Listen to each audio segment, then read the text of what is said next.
No. You see, it's different because it's got cutscenes now. Yeah, it makes it totally different. The original did not have this before.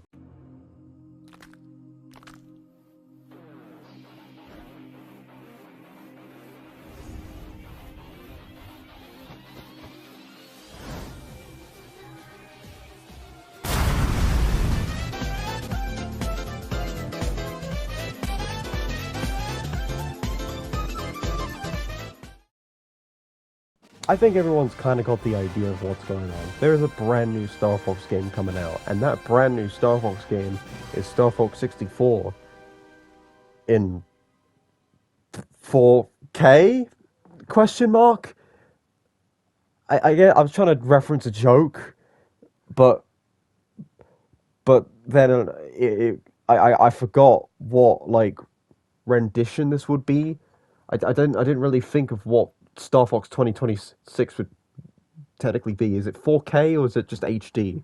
No, it wouldn't be HD because then it would just be the regular models. But is it even 4K or is it just like or is it just photorealistic? Maybe it's both. I'm just not sure. I didn't really think about that. Either way, we're getting a new rendition of Star Fox 64 or Lylat Wars in this case. And personally, I'm kind of mixed. I'm kind of mixed, to be honest.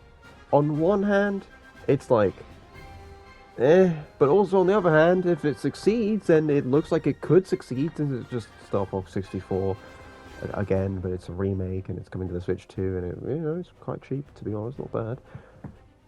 It could succeed, and then a couple of years later, maybe we could get a new game, maybe. Then again, I can completely understand both sides of the argument.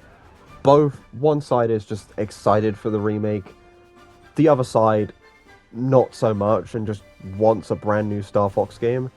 And honestly, I don't blame either side. Like, don't get me wrong, I do think that the direction they're taking with this one is kind of interesting. They're going for more of a narrative perspective on this. They're kind of showing, like, the characters interacting more, which is pretty good. That we even got to see, James McCloud die in real time. That's pretty new. Okay, that's pretty cool. I see what you're doing, Nintendo. You're actually doing something with this and not just fucking reusing it. You silly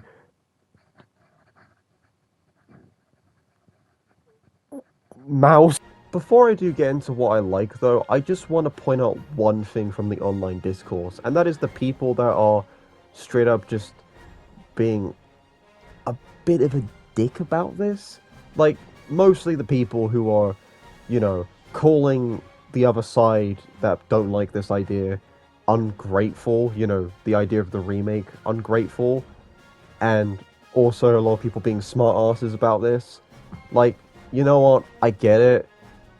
Like, fans should be a little bit more grateful that we're at least getting a Star Fox game, because let's be honest here, I was like 90% sure, like 90 to 99% sure this franchise was pretty much just gone. But at the same time, can you really blame these people? Like, just going around, like, there's this one video of this one guy just going around saying that, like, these Star Fox fans are ungrateful, and that they're fake fans, and all that crap, and it's just like, I get it if this was a new Star Fox game, and people are only saying this because of the art style, but man, mate, it's a remake, okay? If you like it, that's fine. I don't mind it, but some people ain't gonna fucking like the fifth retelling of this. And also, speaking of, those smart asses saying, oh, well, technically it's not another remake. Technically, those previous games aren't remakes. See, we got a retelling, we got a remaster, then a reboot, and then a remake. And then we got a fucking racist. And especially to those guys trying to justify, like, redoing Lylat Wars all over again, Star Fox having to face Andros again, alright, and comparing it to other things, saying that, well, Mario gets to fight Bowser, Link gets to fight Ganondorf. Why does Andros not get to fight Star Fox again?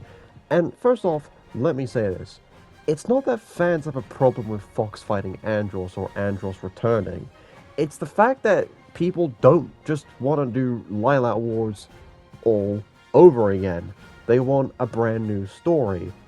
And for those who are saying that, well, technically, the Mario games and the Zelda games are the same story, because Link fights Ganon and saves the princess, Mario goes through 10 different worlds, stops Bowser and saves the princess.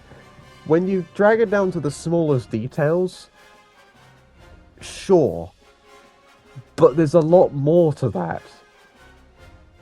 So, no. No. Just no. As a good example, in Super Mario Sunshine, right? The plot of that game starts off with Mario, Toadsworth, Peach, everyone else go into vacation, and then they land there, and then they stop some goop. And then Mario is framed for basically committing a crime that he didn't commit because of Shadow Mario, who is, Bowser Jr. Keep in mind, Peach does not get kidnapped until way later in the game. She technically kind of gets kidnapped for a little bit, but not fully. She fully gets kidnapped until way later in the game. Just fucking way later. And another example with Mario Galaxy. You don't just save Peach. You have to get stars to power up Rosalina's ship, and then travel to the next galaxy to progress, essentially. Another good example, Super Mario, and another good example for that is also with Mario Odyssey, which is kind of similar, but you get the idea. And don't even get me started with Bowser's Fury and 3D World, because you don't even fucking save the princess in that one. She's either a playable character, or she's fucking irrelevant. In those games, you're either saving some fairies, or you're saving Bowser from the Black Goopus that Bowser Jr. accidentally created. You're saving him from the Black Goopus. I'm calling it the Black Goopus. To separate it from the black paint from Mario and the splashed colors. What a Paper Mario and the color splash. That one. And with Zelda, oh my god, this is an even easier case to just disprove.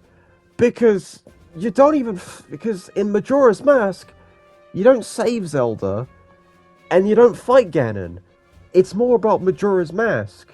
Well, Majora, and the moon, and the town. What's it called? Oh, well, I looked it up. It's called Clock Town. It's the easiest fucking name, and it didn't even pop in my head. Then again, I became a Zelda fan through Breath of the Wild, so I guess it kind of makes sense. I just didn't expect the location from a Zelda game to just have a simple name called Clock Town.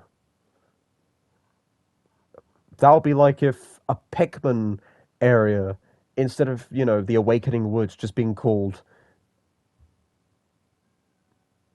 Nut Circle. Now that I got that out of the way, let me just say a couple of thoughts that I think about the game, and that's this. Okay, so, the designs of the characters. I guess Slippy and Peppy are pretty good. Peppy's probably, the best one out of the group. Definitely, mostly because it is just the same design, but with a slightly less slightly less cartoony. Slippy's face is interesting, but it looks pretty good. I'm used to it. Falco, wow, that sure is the design. That sure is the design. Fox's one is also just has the same issues. The weird, disproportionate legs just don't help. And what some people might refer to as Fox's gamer neck definitely shows, yeah, this design has a little bit more problems. Obviously, the top half of the designs are pretty good. Not gonna lie. The top half of the designs... the top half of the designs are fine. It's just the bottom half with Fox and Falco I just have a bit of an issue with. Also, I doubt that these will be used for Smash Brothers. I reckon that this will have some inspiration, but due to like the proportions of the characters, I doubt that these will be used for Smash 6. As for everyone else, Andros surprisingly looks pretty good. He kind of fits the realistic style. We haven't seen the full bodies of Wolf, Leon, Andrew, and Pigma, but so far they look okay. They look a bit weird, but I imagine if they showed the full bodies, it will either determine if they look shit or if they just look surprisingly good.